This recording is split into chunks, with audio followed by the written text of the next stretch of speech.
Hello, I'm Lee Coffey. Here we are with our new podcast channel. You know, we have our parties, we have our record label, we have our promotions. And I just found a space where people just weren't telling their story. They weren't telling the story that I knew. I've been in this game since the early 90s. And, you know, I was continually getting fed a narrative that I didn't really know. And I just thought that we're now established, we're now doing what we do. And I just thought that over the next however many years, we could take some time out to talk to the people that have really shaped the British industry since the late 80s into the 90s and beyond. Let's talk to the old guard, the people that have influenced me massively. I've been schooled by some legends in the scene over the last 35 years. And it would be great to hear them tell their story about their journey within house music. Also the newbies, you know, the new babies coming in, the new kids coming into the scene, their contribution, create a safe space, a great platform, a podcast where people can come onto this platform and tell their story and what's relative to them. This isn't about me, this whole househead movement. It's about telling the story of househeads. It's about telling the story of house music from the mid-80s till now. So I have to come in front of the camera and talk to you guys and introduce what we're going to do. But you can see less and less of me, because for me, it's about letting other people tell their story. It's letting people shine and letting them come forward onto my platform and excel and elevate from it. Welcome. We are talking to the wonderful Deli G, the British legend, the Jamaican king of music representation. Easy on the build. But it's Always good. on the build. Listen, the captain of Househead would say, as a soldier of Househead, it's important. We're here today to establish the build and let people and remind people of why we're building. And that's why you are headlining for us on December the 27th. You are the Deli G. And that's what we're here to just have a moment and talk about it and let people know why you are the selector you are. And why you are the force you are, because, you know, you can't give yourself flowers. And I think it's important that us as Househead, we water you and stick that on our platforms to showcase this. Well, first and foremost, I got to thank Lee for inviting me to be a part of the establishment from the beginning. And it was even before that, as when we were doing this radio show back in the day. But I've known Lee for many, many years. And for those of you, we're talking about the Cap, as in Lee the Cap. Why Lee chose me? I think Lee knew what I stood for. Because in this music game, there's so many people, even especially today, there are more DJs than candy shops now. But there are a few of us that were there and remember the time when nobody wanted to be the DJ. Everybody wanted to be the guy, especially with the guy, because of, you know, it's very male dominated. Wanted to be the guy on the dance floor. So basically, they could be seen. They already wanted to be the guy in the corner turning the records. For my background, people don't know, but I've been playing from 1974. Wow. As a young kid. So, you know, it's just one of those things where musically, I just wanted to be that guy with a one turntable and a bunch of records and it's turning them over. This is before the mixing was involved, you know. So I thought Lee saw that in me when he came down to Bristol back in the 80s and stroke 90s. And then obviously he brought me in and I'm very grateful for that. And then again, there's a lot of people that I'd like to thank, which we can probably do towards the end, who helped me along my career. So Deli, tell us, how would you define a career like you have had? You don't set out to be, I think the word legend's used too loosely these days. You don't set out to be the man on the hill or whatsoever.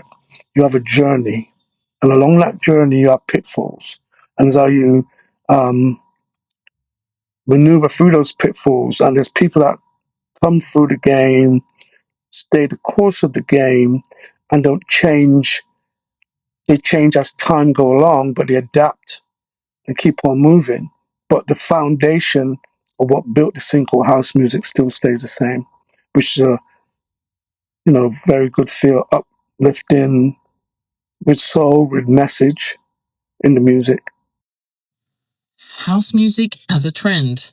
How do you feel about it? It's not about trends, because trends come and go. And I think that's one of the reasons why I've lasted so long. I don't follow trends.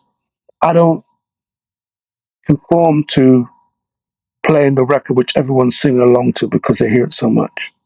I play what I feel. And it's people like myself, like Paul Trouble, God rest his soul, like Larry Levan, like David Mancuso, you know, Ricky Kazar, Frankie Crocker. We played things that we felt, and in my case, still feeling now.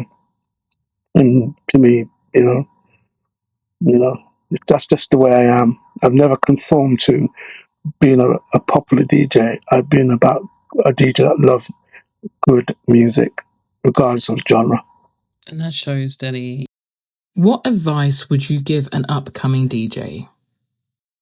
Be true to yourself. Be true, and it's in all walks of life. No matter what you do, be true to yourself. When you look in that mirror, you can say, "This is me," not me trying to be someone else. Right. You know, and that's life in general. Absolutely. And it's quite interesting because I think something that we've lost due to technology is the hard labor that you needed to undertake to be a DJ. You had to spend hours and hours in record shops to build your catalog and your discography as a DJ. And Okay, let's say sometimes hours and hours in the dub plate room. Let's talk about that. right, sure, tell Hours me. and hours and hours in a studio with someone, just going through music, watching them bringing something to life, and then being in a position to leave that studio and go to a music house. When I used to be in London hanging out with Chris and the boys, with all the guys playing their drum and bass, and I was the only house guy in the room at the time. Going down to Taunton to see my guy who used to be a part owner of Exchange at this place called Loud Mastering in Taunton, spending money just cutting dub plates so I couldn't play the latest Victor Simonelli record to people that's never heard it before because Victor wanted me to play it. Yes, technology has changed now because you don't have to do that. It's instant like coffee. Any tips to share that help develop the sound of a DJ? Well, first and foremost, let's take like I've walked into a record shop and I had a bundle of records put in front of me. The first thing is normally you put it at the start. To me, I don't have to listen to the whole thing. I just have to hear the main intro, the middle, the meat of the song, the voice. That says a lot. Obviously, you got to give music some time to develop and listen to it more. But imagine if you go into a store and somebody gives you 50 records. You're not going to listen to the whole thing, right? But you have to have that quick instinct of picking up on something, even before it's famous. I remember hearing Robin Ness Show Me Love before anybody, a few of us heard it. And straight away, it's like, it's got the magic. Yeah, it's got the magic. Um, there's some songs which in my case, I might say, this is okay. I'll give it a chance. Give a classic example. Never Gonna Let You Go by Tina Moore. Right? When that came out on Scotty Boy Double Pack and I heard it, it had that whole feel. But even way before the so-called UKG guys got on it. But we were playing the Kelly G mix. You know what I'm saying? We were playing that. And then the guy goes, "What are you doing with two copies?" Because anybody that knows me, I am a vinyl, I won't say hoarder, but I like doubles of things. I like to recreate someone's work, hence with my mix shows. But I hear the song, it's got the feel, it's got the vibe. We hear it. I hear it, I feel it. There's something about it. It's got that magic. And then we take it to the people, either via clubs or radio mix shows. You know what I mean? But the music, it's got to have that magic. It has to have, it's no different from listening to Melita Holloway, Love Sensation, to Dreaming. And also as well, there's some little nuggets that people don't really explore. The ones are hot cuts. Now people don't explore because there's so many records that crack through the net because people don't give it a chance. They go for the instant success, the one that I like to think instant gratification. And then if you play a song from the same artist and they've never heard it before, it's like, what is this? What is this? You know? So I'm the guy. It's like I like as a musician. I don't know if people heard about the expression "play between the cracks," right? So everybody plays the major stuff. There's things that play through the cracks that people tend to miss. Those are the records I get off on. Those are the songs I get off on. You know what I mean? So all of a sudden, then yeah, I'm not the so-called guy who everyone goes, oh my God, he's the top DJ. It was never about being a top DJ. It's just about being a good DJ. So when I play that song, it was, oh my God, I've never heard this before. Yeah, but she did this and she did that. But those are the songs that everyone's playing, or those are the ones that went to number one on the radio. And those are the songs. It's like Evelyn Champagne King. Everyone talks about Shame. Nobody talks about Music Box. You know. So I'm that DJ. I play records between the cracks. The people in power of the DJ industry, they're not letting them know the importance of that. You go to a lot of parties. When you look at some of the lineups, we're talking about DJs who will play the ones that everyone knows, Oh yeah. As you say, the ones that are the obvious. Instant gratification. Yes. The one that gives them the buzz. The one dance music now has become like, okay, we have that word, that commercial club. Yes. There's certain aspects of the underground that's become commercial. Yes. Which is nothing's wrong with that because we have to sell the music to the people. We have to make them love the music and go out and buy the music for those who want to support the artists. Mm. But there's so much more music that if some people just let, and I think that's what Househead is trying to achieve or is achieving, let DJs be DJs. And it's not about educating, it's just about entertaining people with music. You might walk out the room and goes, damn, I've never heard that song before. Or played in that way before. You know? Nothing wrong with playing an old record because as far as I'm concerned, Robin S. Show Me Love is still a wonderful song. Even though it crossed over, it's how you serve it up. It's like food. I say this to a lot of people. It's like you go to two restaurants, Jamaican restaurants, because that's my food of choice. One restaurant chucks the food on the plate and go, here, take that. And you look, what the hell is this? Then you go to another restaurant, they present it really nicely, and you're like, you know what? I want this. And I want it. Yeah. I want this all day long. It's the same thing with music. The same thing with music. If you serve it up in a way that people can understand and appreciate, they will grow to love you. It's like one of the classic stories, one of the biggest songs of all time, Gloria Gaynor, I Will Survive. People didn't like it when it came out.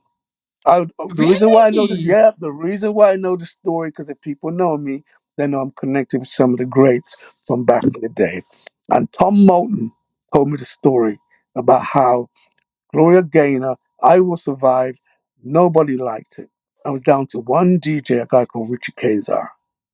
He played it. He played it because it was on the flip side of a tune called Substitute she did. And people grew to love it. And the same thing today. Just Right. keep on. Just keep keeping on. That's what you got to do. And that's what House is doing. The House is trying to say, okay, there's loads of different nights, there's different clubs going on, but here's some guys that you don't hear all the time. No. And Lee's brought me like that. He's brought me as a soldier to Yes. provide that. The mentor. Tell us about the talent from your camp. Yeah, yeah. Oh God, yeah. Oh yeah. Oh yeah. Oh yeah. Oh yeah. I always say if I stop playing music today, if there's one thing I can say, I pass the torch on to Sean McCabe. He's my man. Straight. That guy used to listen, as a kid, he used to listen to me in his bedroom, playing doing the radio show. And he's become such a shining light for the UK, or for across the world, for this music that we love so much. You know what I mean? You know, so like I said, we all have to pass it on, and you know, years and years and years and years, like, you know, the likes of, I look at Marcia Carr shining through now. And you know what I mean?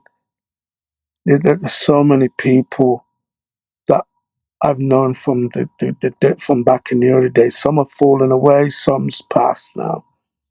But Marcia, like again, I said, Marcia, you know, like I said, it's a wonderful thing.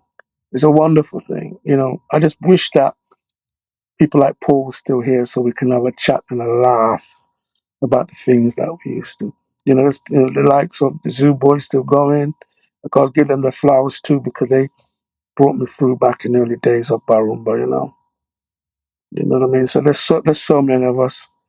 I just think that we all deliver, we all play music to entertain people, but it has to have a positive message and also a role model for people to look up to. And that you have been, even for myself, as a millennial in house music. And I'll never forget, for me personally, I think it was a Groove Odyssey, you walked up to me and you know, kind of called me and said, like, you need to keep going. And it was just such a lovely energy to have, because we don't get that. The thing is, right, in order to understand one, you have to go through it yourself. Yeah. The journey, going through it from England to Jamaica. We all have our journey. My journey started back in the 70s, even before I left England to go to Jamaica. But Jamaica was the place that really, really, really made me such a hard, determined person within this music, regardless of the genre. Because the whole sound system culture, you know, has made a lot of people, in this music industry, i.e. Sting, i.e. Rory from Stone Love, i.e. there's a few DJs that people in the UK probably have never heard of, that they molded me. A guy called Squeeze in Jamaica, a guy called Baby U in Jamaica, Al, who's the son, I think, the son of Derek Harriott. They all molded me into this thing when it came to listening to disco music, playing disco music in the Caribbean sun, selecting music, programming music. You know, Al Plummer from RJR in Jamaica, that's another radio station. Then the person who just passed away from Jamaica Broadcasting Company, Barry Gordon. That's why I got my DJ name from him. You know, and he's legendary because he did all the big sound clashes with David Rodigan. Oh, wow. I learned from all these people. See? So my outlook towards being back in the UK, it's not about being the man. It's just about being good at what I do, because they say cream always rise to the top, right? Yeah, absolutely. You know, you don't have to be, because the thing is, when you're the man, when you're at the top, everybody wants to shoot you down. They do. You know what I mean? Navigating the bullets. Tell us more.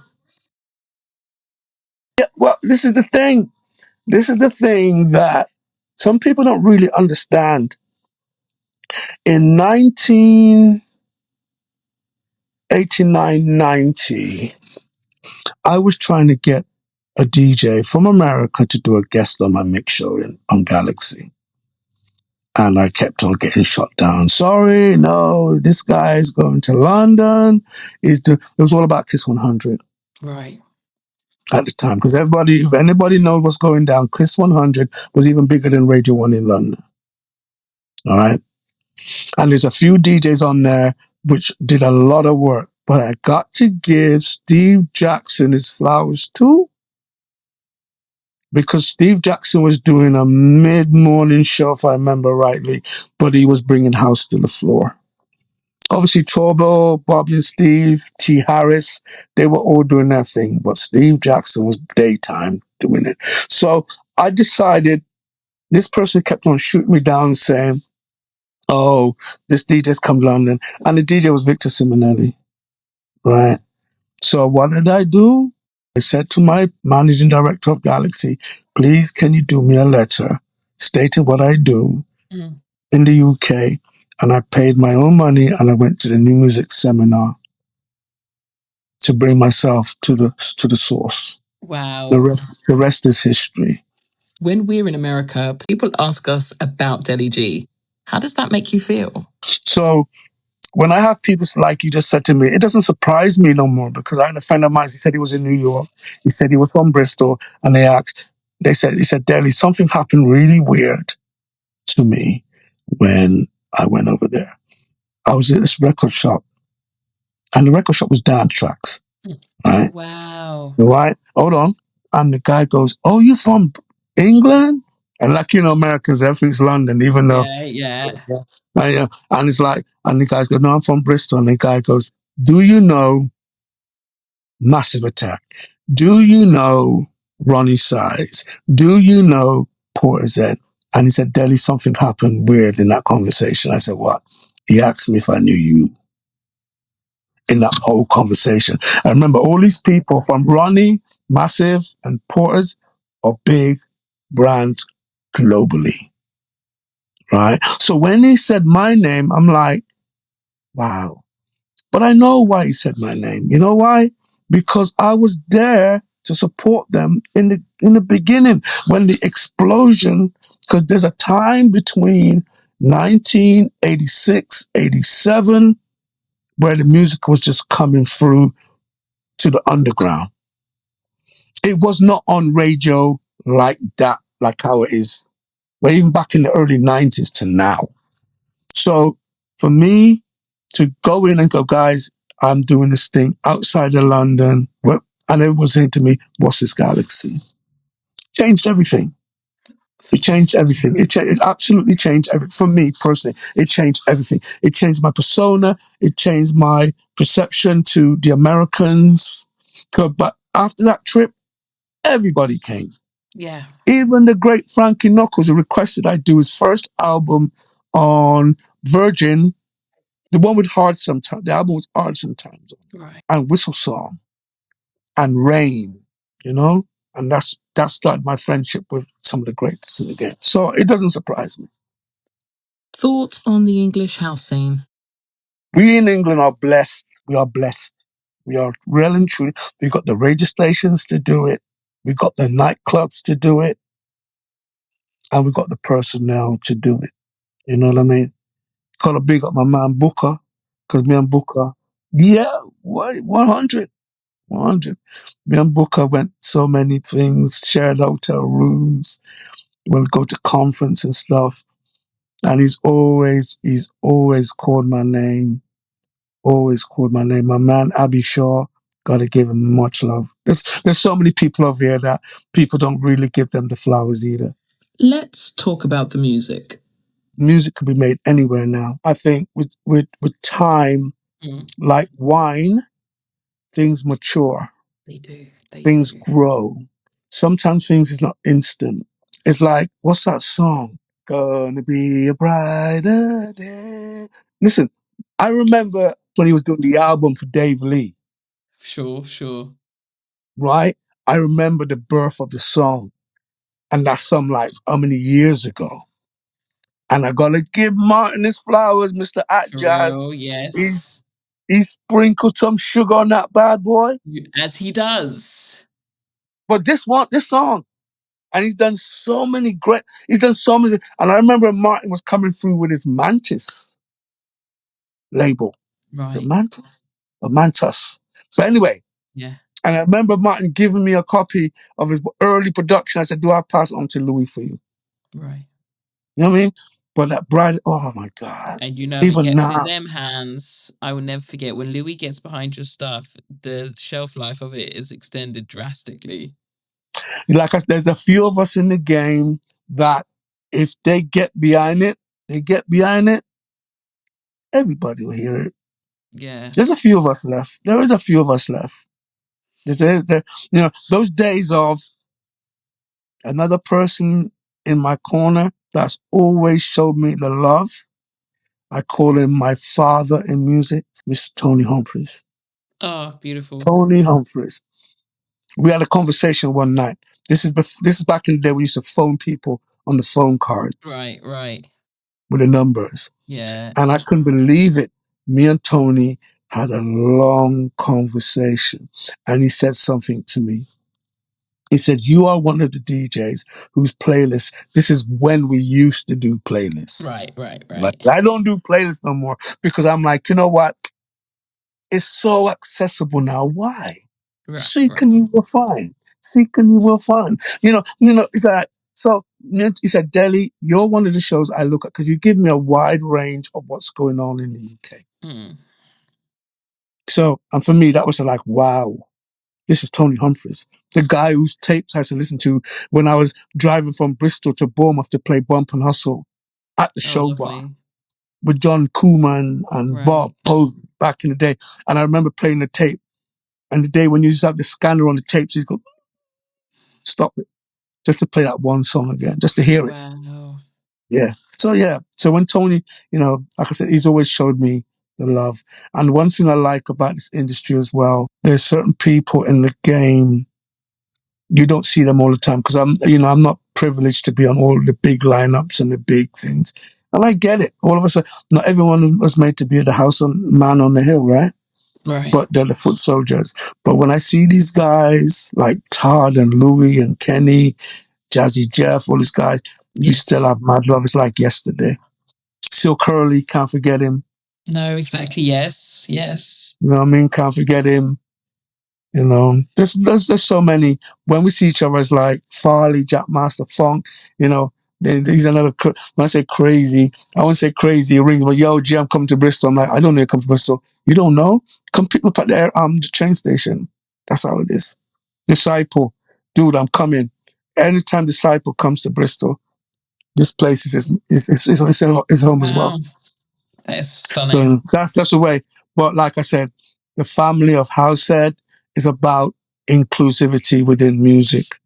Absolutely. You don't have to be playing the obvious things, even though it is needed because there are some people that like their egos to be on side, I should say. But it's music. That's what we're here to do, to entertain. Your opinion on perfectly planned sets?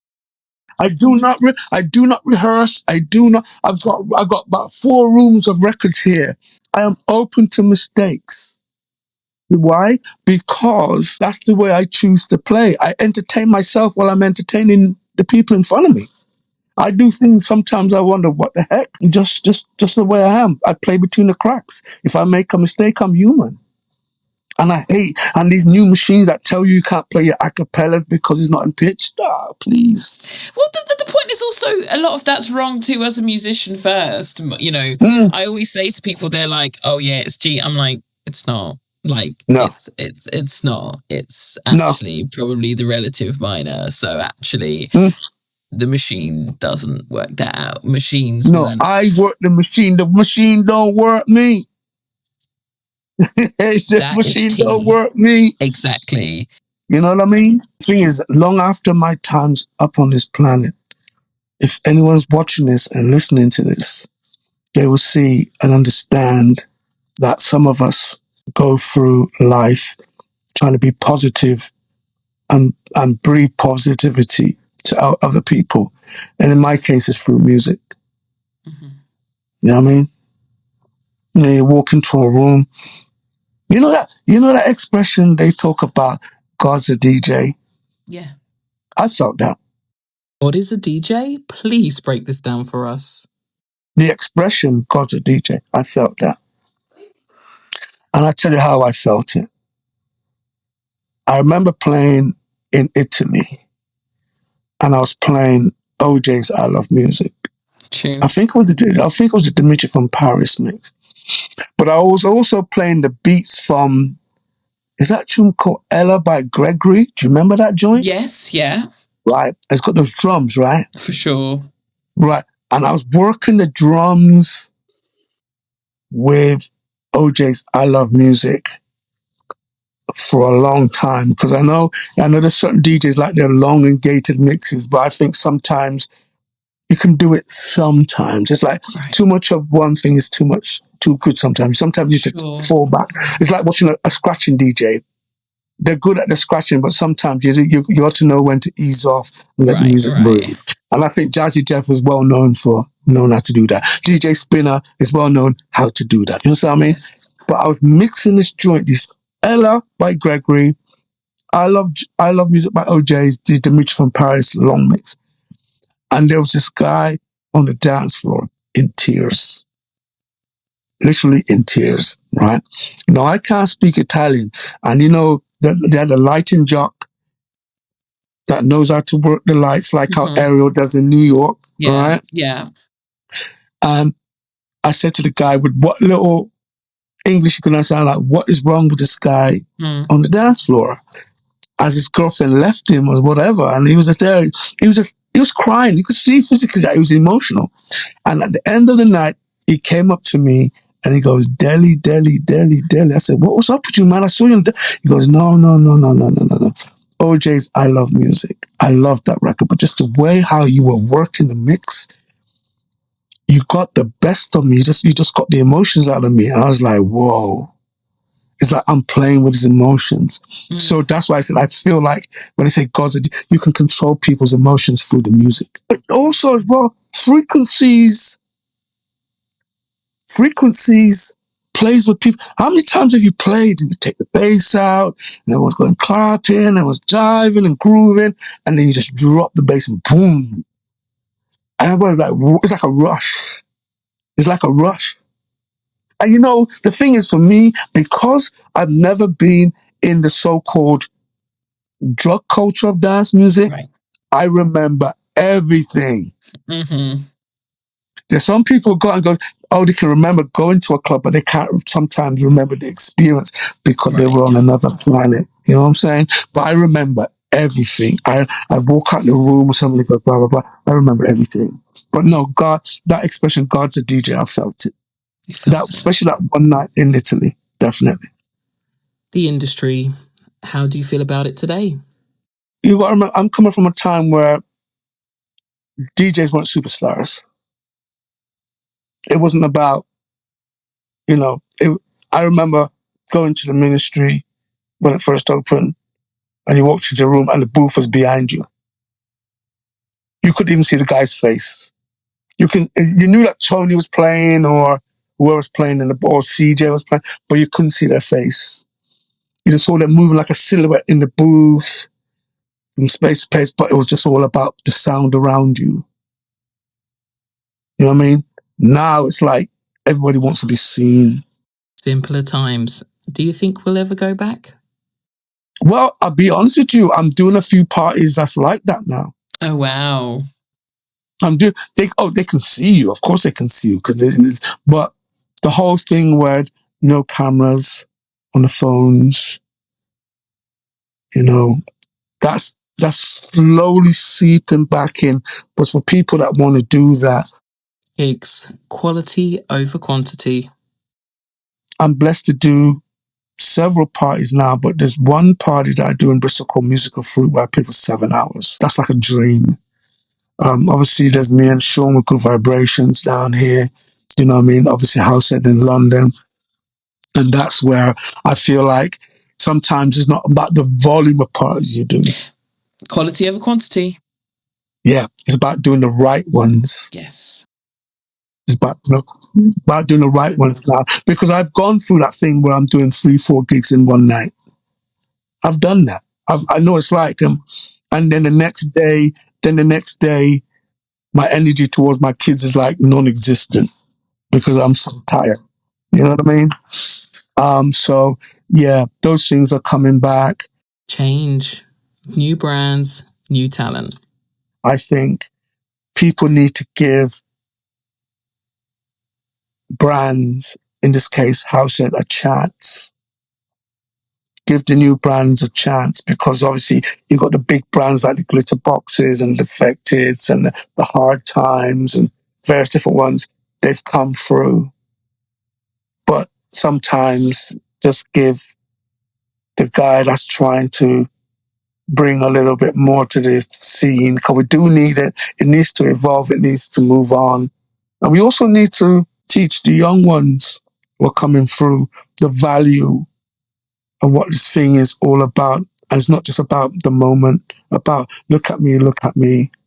It's like after, when the lights are gone down, when the crowd's gone, do you still represent the music? Do you still try to help someone who's got a young artist? Where do you go? Who can I talk to? How can how can help someone? It's not just about turning up and rocking the crowd and look at me, I'm a great DJ, blah blah blah. It's the little things behind the scene. You know what I mean? Oh yeah, definitely. And that's why, again, with Lee coming to me and saying, "G, I want you to be a part of this." I'm like, "Dude, I'm beside you. You didn't have to do it." You know what I mean? So I'm very happy to be a part of the Househead family. Give us your top songs. Dude. Oh no. Oh no. I didn't think about this. Because I just give, oh no. That's a hard thing. Oh yeah. God, it's just so much. Look all around me. It's like Tower Records, Virgin Mega Store, and HMV all in one, plus the underground stores. Yeah. Good question. Oh, such a good question. Jeez, I don't know. Really, Deli? Could you come back to me next year? Okay, right? We'll tell you like this, right? The song for me is a song I mentioned in this interview already. Cause she's a queen. Boom. You know what I mean? Come on. I remember the creation of that, right? Too. Cause like, you have to understand this, right? Me and Mr. McCabe is more than family. And that's deep. You understand me? I'm like the big brother, but the buck stops with him when it comes to good vibration. You understand? Serious. I am so happy for that guy. If I was going to be a producer of music, I'd like to be like him. You understand me? Straight up. That's it. But you know another mix that I still love to this day. And I know Seamus going to hate me for this. Seamus Haji, if you're watching this, Race for Survival, dude, you made that song. You made that song good, but my boy smashed it out the park. The remix that Sean did for Race for Survival. Doom, doom, doom, doom, doom, doom, doom, doom, doom, doom. Come on, man. We were in the studio. I was just like, wow. Seamus, I love you, man, but my boy, sometimes when people do remixes of records, there's certain songs that you don't want to touch, like Precious Love. I remember when that was coming through. I remember playing a demo of it, but then Dennis Ferrer came and knocked it out of the park. You understand? Sean did the same thing with Race for Survival. But the song that Risk Assessment did for Househead, Yo Glenn, you knocked that out of the park. See, I like stuff from Ron Trent. I love stuff from Joe Claussell, Trinidadian Deep. And so I know some people that go clubbing think those music is too deep for the floor. But some of those people are into instant gratification. And those records are not about instant gratification. They're about a journey, you know? Places, inspiring sounds.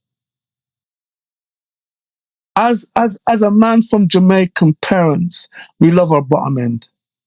That's one thing in the UK. We love our bottom end. But there's also, people don't realize it. There is division between South and the North. Up in the North, they don't play bass like how we do down in the South. You understand? They don't. I don't care. People, you see, I'm so into this thing, when you go to like when you play different territories around the world, they like different sounds, they like different styles. In the UK, I'm sorry. When it comes to the South, our bottom end is deep. As you go, like, past the Midlands, so we're talking Hacienda territory, that side, they like their mid-bass. I always remember a guy called Charlie Chester. If anyone knows, he's big in the game. He used to say, I remember doing the Hacienda Classical in Bristol with the orchestra, and I was warming up for Graham Parks. Right? And I was playing the joint that DJ Romaine and Sean did call This Is Hard, This Is Hard. And doom, doom, doom, doom, doom. And the bass line was rocking the whole stage. And it's like, Charlie Chester come up to me and he goes, dude, you guys don't love your bass line. I said, dude, that's how we roll in the South. So, you know what I mean? But it's true. We love our barman. We love our bass line music. You know what I mean? Do you have a DJ party trick? I can normally tell what style of music someone was listening to before they played house music. I'm not saying I'm perfect all the time, but you can always tell the guy that was into indie stroke rock music before house music. Why? Because the house music tend to gravitate to, it's got that rocky kind of edge. Less soul. You know what I mean? So the guy that used to listen to Motown, Philly, soul music, they were, one of their first records they got into house music was What About This Love by Larry Heard. You know what I mean? Or they might listen to Stars by Larry Heard with all that trinkets going on.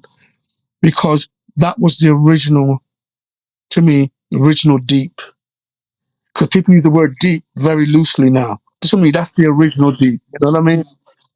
You know what I mean? So that's that, and to me, that's like people. I'm not saying everyone's like that, but you can normally tell when people come, because house music have a way of sucking people in from all genres. Yeah, and then they make their own.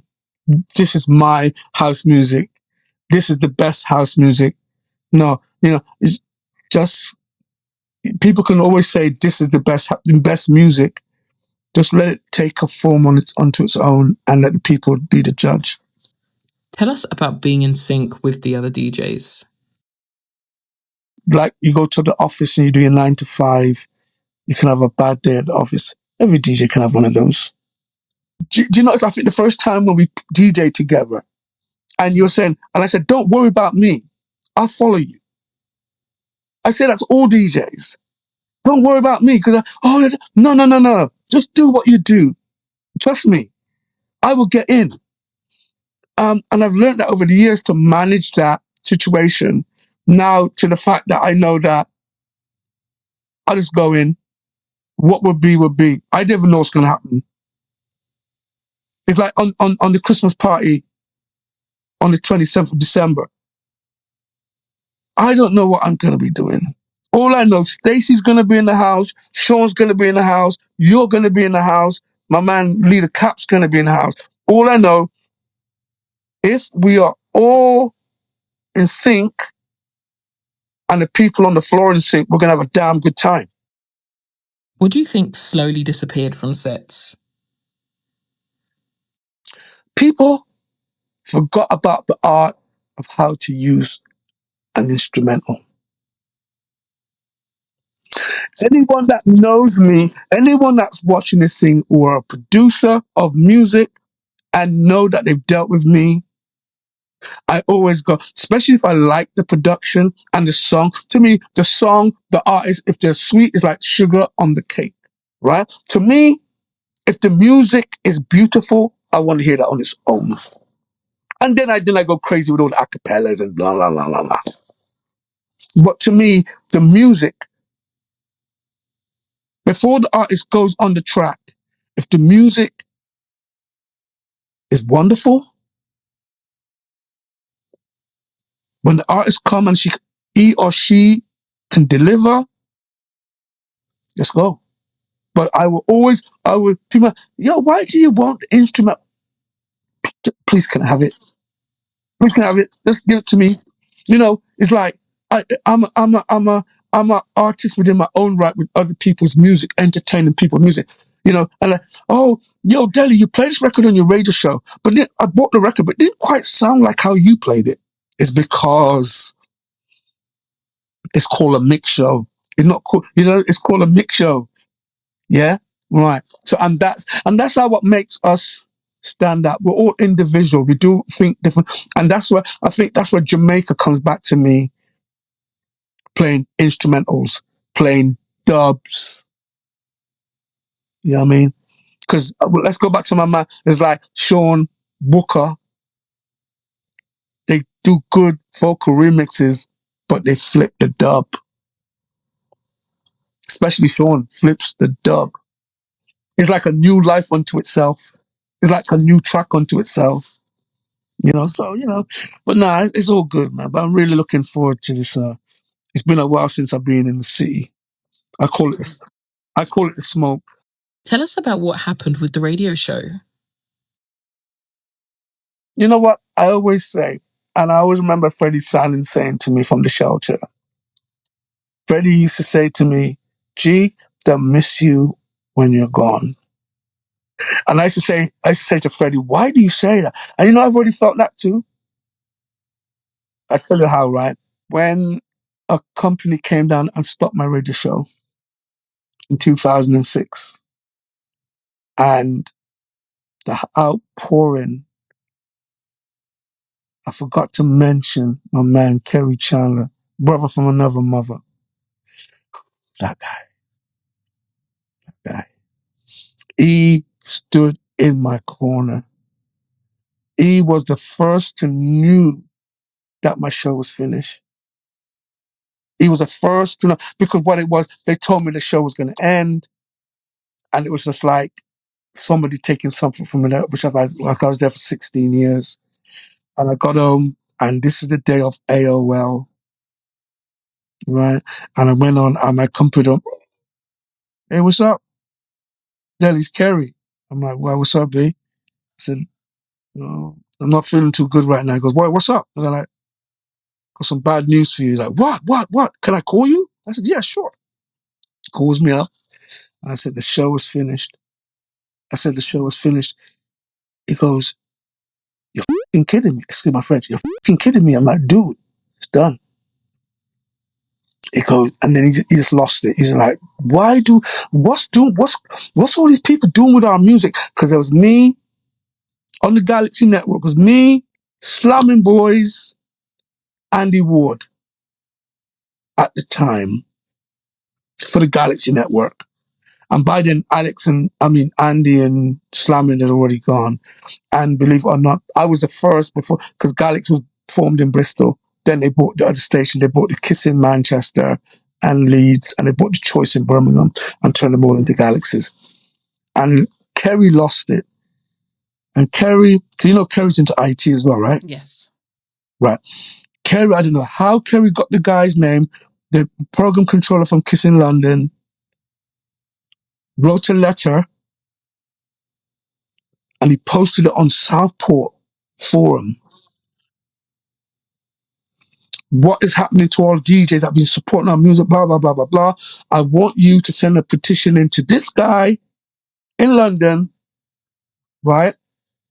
But this is what happened. It took and these people don't realize this. Kerry flipped it, right? And, you know, organizations don't like bad news, right? They hate negative news. Guess who picked up on it? Ministry of Sound Radio. This is when Ministry had their radio. And they put out a thing, was it? Kiss, blah, blah, blah, taking over Northeast, Southwest, blah, blah, station. They signed up Carl Cox, Armin van Buren, and someone else, but they forgot the jewel in the crown, which was me. Right? And the jewel in the crown. And they put, And then that blew up. Crazy. The guy in London, can't remember his name, I don't want to mention his name anyway, his inbox was so inundated because of the whole Southport thing. Yeah. Because they gave me the date when my show was going to finish, they had to cancel it and stop it straight away because they thought I was going to be unprofessional. They stopped it straight away. And I was and obviously after because I originally said I couldn't do the last show, but then I said, okay, I called him and said I'll do the last show. And I started to work on a show where it just had music. I wasn't going to say anything. It was just going to have thank you from various people in the game I've dealt with over the years. Thank you for your support. I already recorded something with Dave Lee. I already recorded something with Tom Moulton. I already recorded something with Mel Sharon and a few other guys saying thank you very much for all the love and support. That show never went out. Oh my gosh, that's crazy. That show never went out. It did end up going out on what's that page when the social media thing started to come out? I can't remember the name of it. MySpace. Yes. I put it up there for a bit. It was just a shell of what the show was going to be. Wow. But yeah, these things, but they always say one door closes, another one opens. And guess who came to my aid? An online music store?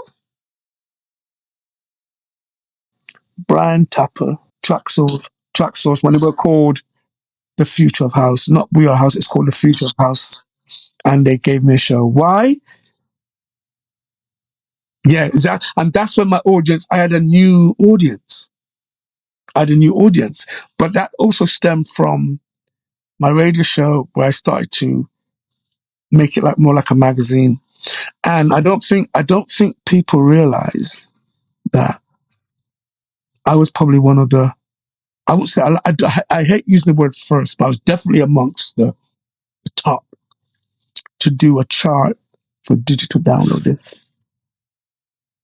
No, this is before Track Source, because that's how I got the Track Source show. I did Beatport. I had Beatport because my man Kevin from Gossip Records started to work at Beatport, and obviously Sheldon and Brian came in. So we did because I was doing the top 3 records from record shops. I had Eat the Beat, Bristol, Catapult Records, Cardiff, Release the Groove, London, Uptown Records, London. Then I started going to distributions. So I had Goya, with Mike from Goya and Bettina. I had the distributions in France, Topplers in France. So, and then that's how I thought to myself, hold up. Technology. You saw the change coming? Digital downloading, what's this thing? And I remember speaking to a young lady called Wendy. I think her name was Wendy, and she worked with Gene Branch and Spencer at East West Records. And I remember saying to her, do you know about this digital download? She goes, what are you talking about? And my exact words were, your job's on the line. Back then. I'll tell you another thing I did as well. When I went to New York, the time I went to New York to the new music seminar, me and one of the sales guy at Galaxy, this one was Galaxy Bristol before it became 101, because we went to one and we went regional. And he said, why are you going to New York? They can't hear us. And I knew I said to him in the car, he said, we're only a little station in Bristol, blah, blah, blah. I said, maybe one day they might be able to hear us. And look at it now. So like the music itself, yeah, I'm surrounded by all these records and all these things, and I buy it because it might not be the record now, but it might be the record of the future. Look at disco music now. Look at boogie now. Look at funk now. Those records were made so many years ago, and now the kids can't get enough of it. Any final words? Once again, for anybody that comes to a party that I'm involved with, whether it's in Bristol, London, or wherever, my main purpose is to entertain you, give you enjoyment in your life, or we call it, as we call the word, the moment. The moment. If you can just live that moment and put your phones down and just enjoy the moment and let the memory live on inside your head, not in your phone. What's up? This is Deli G. Come join me, or should I say come join us, alongside Mr. Stacey Kids Out of the Shy for the Househead Christmas Party at Outernett on the 27th of December. It's going to be a blast. It's wonderful it's wonderful speaking to you, man. Amazing, Deli. Thank you so much. Love you, girl. Love you you too. and your fam. Lovely. You know what I mean? Tell your boy what's up. I will Yeah, do. cheers. And I'll see you in a couple of weeks.